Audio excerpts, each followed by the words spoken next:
For today's story, we're going to the garden.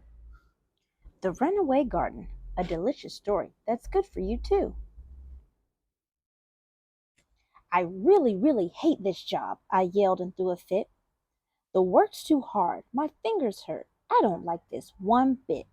If Grandpa makes me pull more weeds, there's no way I'll stay.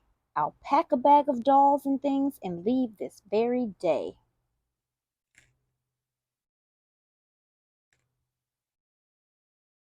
Still mad that night, I took a seat on our squeaky back porch swing. Grandpa sat beside me, but I wouldn't say a thing. He handed me a toothpick, and he put one in his mouth. The stars came out as the moon hung low, cradled softly in the south.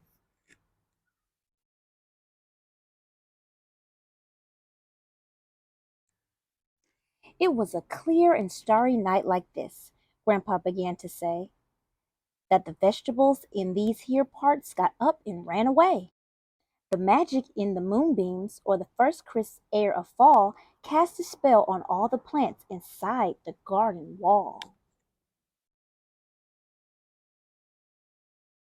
When their leaves grew out like arms and roots turned into feet, they popped up from their earthen beds and headed for the street.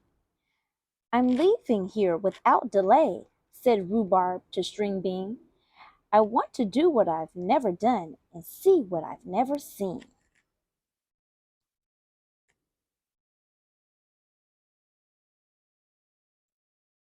Heed my words, came a raspy voice from along the dark rock wall.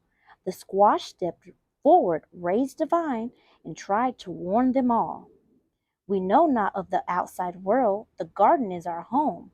It's not safe for garden plants to wander or to roam.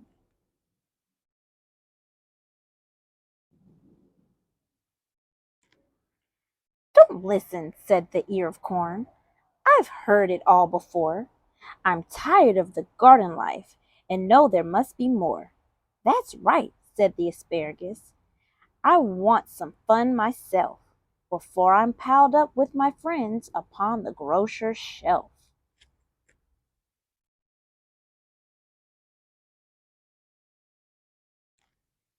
Those silly plants ignored the squash and trusted in their fate.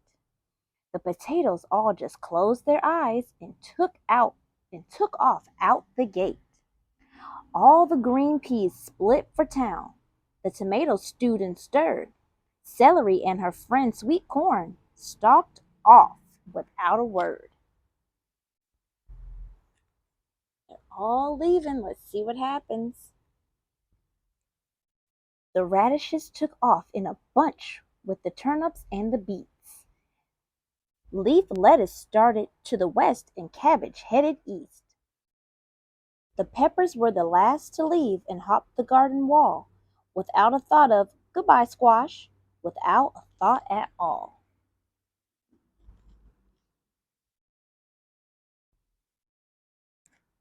It was quite a sight to see, I heard old Grandpa say. The night they magically grew their legs and up and ran away. Throughout the countryside that night the plants ran far and wide. They played games and sang their songs. Some even chose to hide.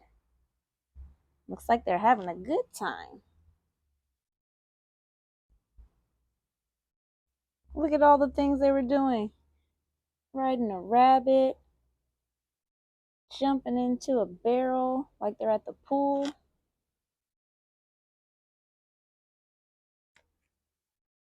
At first the veggies thought it great to scamper around so free, but it wasn't long before things went wrong. That is, if you ask me.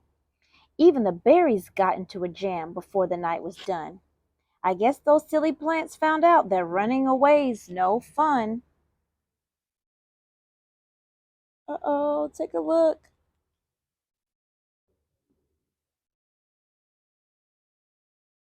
Grandpa swirled the toothpick in his mouth.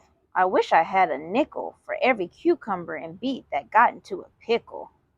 Some pumpkins got themselves smashed flat, and radishes all turned red. Peppers popped, snap beans snapped, and a cauliflower lost its head. Oh no.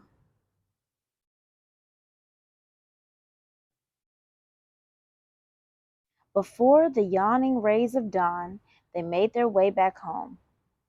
Each said, "I'm sorry," to the squash, vowing never again to roam. Then Grandpa winked. He squeezed me close and whispered in my ear, "What can we learn from the vegetables? What can we learn, my dear?"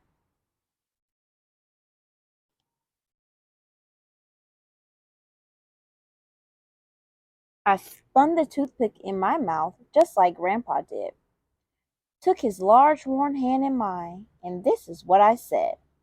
"We've all got a place to be and special jobs to do, you see. That includes the vegetables, but also you and me."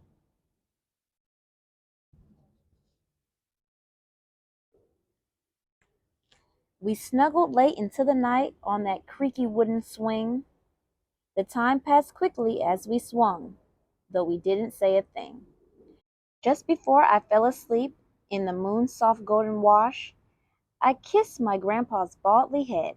From then on, I called him Squash.